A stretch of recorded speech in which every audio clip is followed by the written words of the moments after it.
Hello guys, in this tutorial you will learn how you can change the background color theme for your interface in a WhatsApp application, but not on your Android or iPhone, but on PC or laptop. So let us guide you through it. Launch the WhatsApp application on your PC or on your laptop.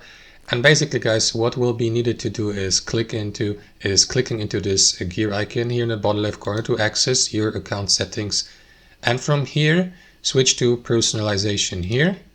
And here guys, you can select your app color theme like light, dark, systems. Let me go through these. Click into OK to confirm. That's the light theme.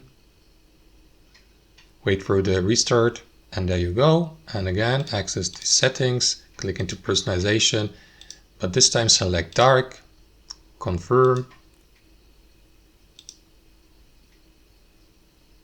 And that's it. That's how you change the color theme on WhatsApp. You may also customize, for example, the color theme.